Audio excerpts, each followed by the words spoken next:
Thank you all for coming. The motto of this group is get it on paper.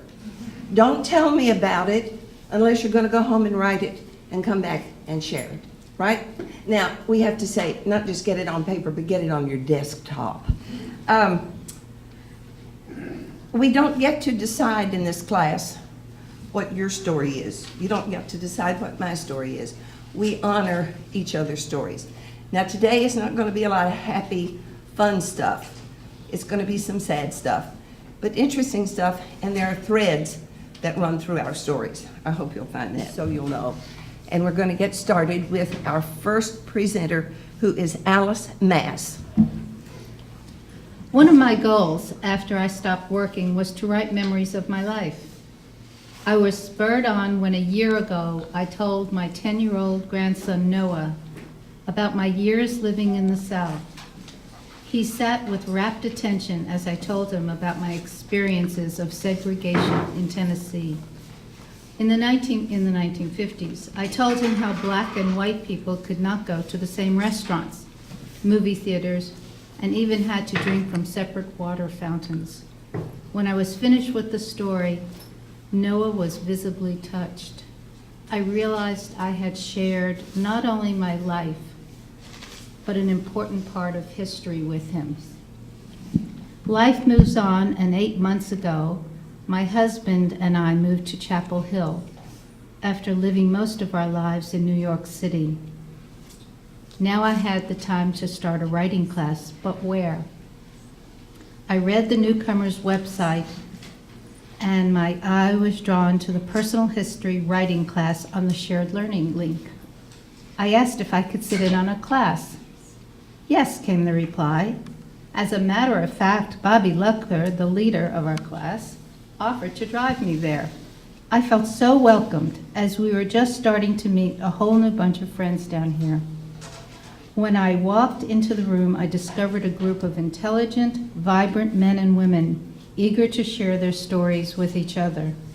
I took notes at that first visit, as ideas popped into my mind, just listening to the writing and the conversations that took place afterwards.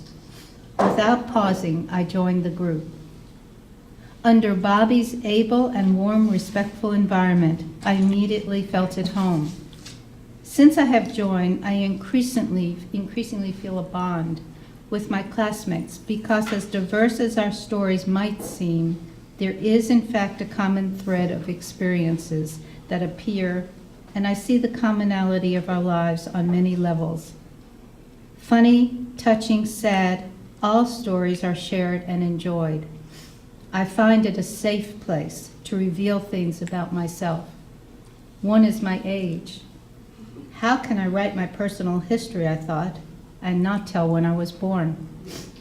I was born in Brooklyn in March 1945, just months before World War II ended. From my perspective, life was glorious after post-war era. As soon as consumer manufacturing resumed, my parents bought a television set and a brand new DeSoto sedan. The television set was a novelty which entranced us all. It sat in a place of honor in the living room. I especially loved to watch the pattern which appeared on the screen between programs. My favorite show was the Howdy Doody show, which came on in the late afternoon.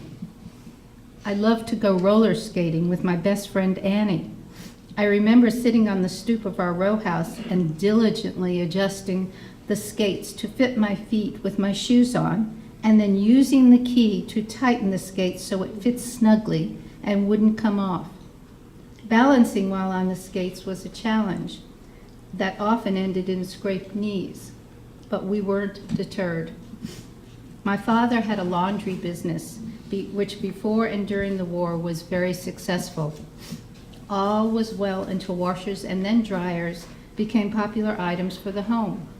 My father saw the future of home laundering and knew his business was not a part of that future. When we moved to Tennessee, we too bought a washing machine. We kept it in the garage as it used to shake much too vigorously on the spin cycle.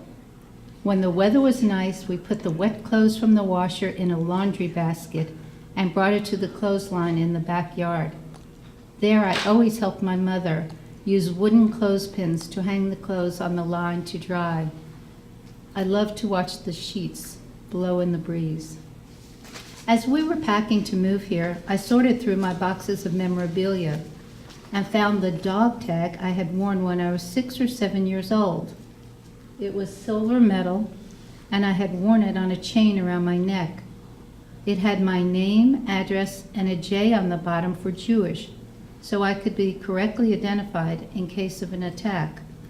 At that age, the world situation of the Cold War with Russia did not really make an impression on me.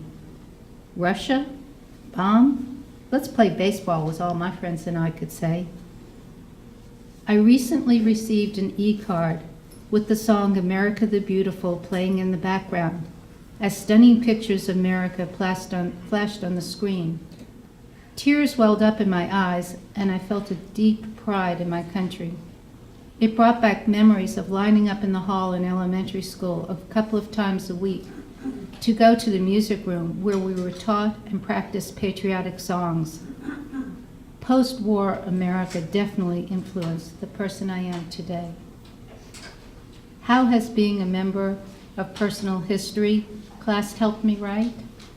I am able to take these seemingly disparate memories and put them in a context of world history. To me, it gives my life experiences a clearer perspective.